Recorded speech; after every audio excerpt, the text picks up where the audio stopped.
Saw what? A garbage truck. You saw a garbage truck? A brown one. A brown one. What was in there?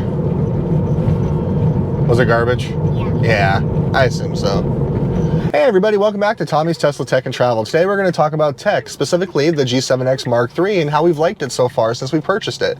But first, I want to take a moment to say thank you to everybody that's liked and subscribed recently.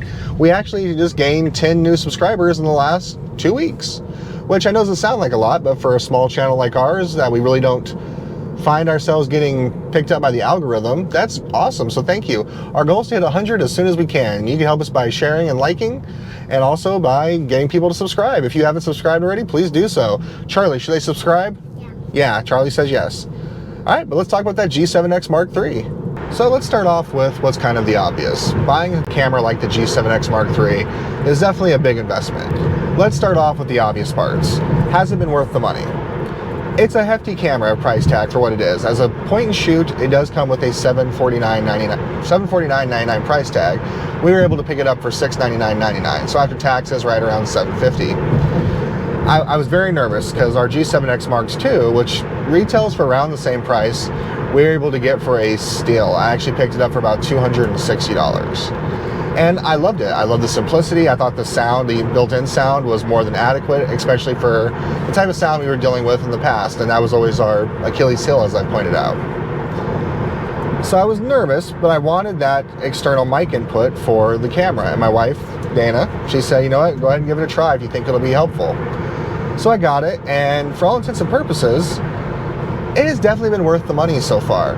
I love the quality of the video. The audio on there I think is better than any of my other cameras, no matter what microphone I put on it. So it's been nice because it's basically like a one-stop shop, and to make it really accessible, we've only had to purchase one real other accessory to make the microphones work properly. In fact, I just saw a new one recently I might invest in, but that's for a future video.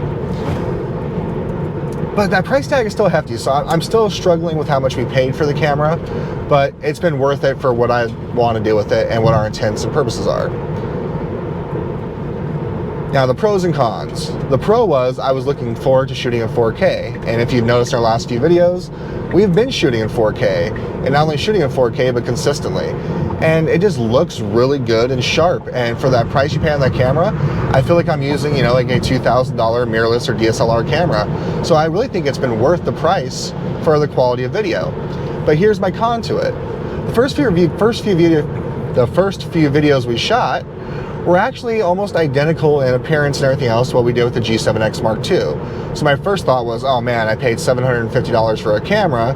That's exactly like the one I just got paid $260 for like a year ago. So it was a struggle, but again, I'm able to shoot in 4K, so it gives me more options, which was nice. But then we started shooting our video for the Southern Arizona pizza crawl at Mama's Pizza and Heroes. And well, I hit a button by accident that changed my world. So there's actually an option on there to switch it to vlog mode, which keeps everything in focus a lot easier, because what I was having to do before was actually go on the screen, touch what I wanted to stay focused on, and just hopefully it didn't go out of the depth of field to adjust the focus. By putting in that vlog mode, it just kept everything in focus, which is what I've wanted from the get-go. And the reason that I've loved the GoPro so much, because there was no having to focus, it just worked. But now it's something smaller, better lens, better camera, better audio, and now better overall stabilization and focus. So I've been really excited about that so far. And so far the con to me has really been just the way I have to use it and the way I shoot with it. So I use a Manfrotto with it, which is great, and that little accessory I talked about earlier, that's an extension so I can put a cold shoe mount on there for my microphone setup. So it's a little bit bulkier, and a lot of my goal with what we do here with the vlog is to blend in, because I just want to be part of the moment, to capture the moment, and not just be like a sore thumb ruining everybody else's experience. I feel the GoPro is still the better option for me in that regard. However, it's still small enough for the G7X Mark III where it's not a huge eyesore, but it definitely sticks out enough where it's, hey, why is that guy filming? Which has turned out in my favor a few times during the pizza crawl. Hey, what's with this camera? Are you guys vloggers? We are. We're actually vloggers, and we're making videos on pizza. Oh, that's so cool. What's your handle? Oh, okay. I'm like, handle? Was it CB radio days? So that's been nice for that, but I also still want to get to the point where it kind of blends in a little bit more until I'm way more comfortable shooting out in public. Yes, I have been doing this now for a little over a year, but even I run into that, oh gosh, I don't want to be that guy that everyone's looking at and pointing, what is he doing? So I'm still getting used to that part, but I'm getting much better about it. Dana, I still know, is on the fence, but totally get it. It's a weird change in our lives, but it's fun. The other pro to the G7X Mark III is the fact that it uses the same batteries as my G7X Mark II. So I didn't have to buy a bunch of new batteries or anything. And the battery life has been fantastic. Most of the time I only need one battery for an entire day's worth of shooting. So I don't leave it running a lot, and that's the other thing I like about it. It's a quick startup, so I can just turn it on and start filming real quick. So if I miss something in the moment, it stinks, but I can usually capture it pretty quick thereafter if it hasn't been too far past gone. I will say, the microphone part has been the most interesting when it comes to the battery life, because I use the Rode Wireless Go 2 mics that have 7-hour standby time. So what I usually end up doing is just leaving the mics running all the time, so if I turn the camera on, it's just automatically ready to go for recording. The catch there is, when I shoot for like an hour or two, I forget to turn the mics off.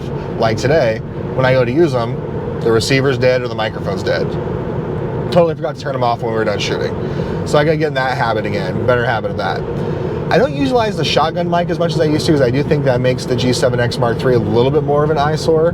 But I actually might try that here again soon, so I'm not tethered to microphones like this again, just for the heck of it, just like when I'm out on the go and shooting. Because sometimes I'll have the microphones going, but I'm not going to use that audio. I'm going to do a voiceover later, so people don't see me talking to myself generally in public, which is a little weird. I get it. But all in all, I will have to say the G7X Mark III compared to the Mark II, although almost identical in many capacities, is definitely worth the investment. I love the fact it has the external mic, which is the whole reason we bought it, but that vlog mode has been a huge selling point to me, and the 4K video. Because the nice part is I'll shoot in 4K at 24 or 30 frames per second, and then I can go back and edit down to 1080p if I need to. And I do shoot on my smartphone quite a bit, which is also capable of 4K at 30 frames per second. And I mostly do that for like coverage shots and everything. And the beautiful part about it is the quality of the video is pretty seamless. I constantly make the joke that our cell phones in our pockets are extreme cameras that happen to make phone calls. So I love the fact I can shoot seamlessly between the two. When I would shoot on 1080p with the Mark II before, there would be a subtle difference when I would shoot with something else in 4K or even 1080p at 30 frames per second. So I will give it all the credit in the world that it's been 100% worth the video quality match, the audio match, and that vlog mode. It's been killer. And I will touch on something that has nothing to do with the Mark III as far as the tech goes that I originally purchased. I purchased that DJI gimbal in hopes to shoot with my phone a little bit more with better stabilization and everything else. I may have used it twice. I don't think that was a good investment on my part, unless I'm going to set it up for like distance vlogging or something, if I'm shooting something at home and I need to speak directly to the camera like I'm doing now. But other than that, I might say pass on the gimbal unless you do all of your shooting with your cell phone. But me, I like the idea of shooting with the camera so I can store a little bit more and not have to worry about removing it from my phone or when it actually deletes off my phone, things like that. But all in all, out of a score of 10, I will give the G7X Mark III a solid 9. There's a couple things I would like to see a little bit better, like maybe a place for a cold shoe mount to be easier installed, or even having Bluetooth as an option to pair it to a microphone. I just don't have any microphones that do Bluetooth, and I don't believe the G7X Mark III does it, and I've looked, but not really. So I give it a 9 out of 10. It's been worth every bit of the investment so far. If I can go back, I probably would second guess myself buying it when I did, but I also am a firm believer in, fortune favors the bold. Why put off today what you can do today? So, or why put off till tomorrow what you can do today? There's the quote I was looking for. Because if I don't do it now, chances are I probably won't do it. So I regret nothing. I really enjoy it. Now we just got to figure out how to pay off that camera. Anybody want to buy a 3-year-old that sleeps in the car? No? Okay. Well, thanks for taking another ride with us. Tune in again soon. And next time we talk to you guys, we'll probably be celebrating Dana's birthday. It's the big 4-0. Or we'll be heading off to Phoenix, and by Phoenix to Hawaii. All right, guys, thanks for taking another ride with us, and we'll take another ride again soon.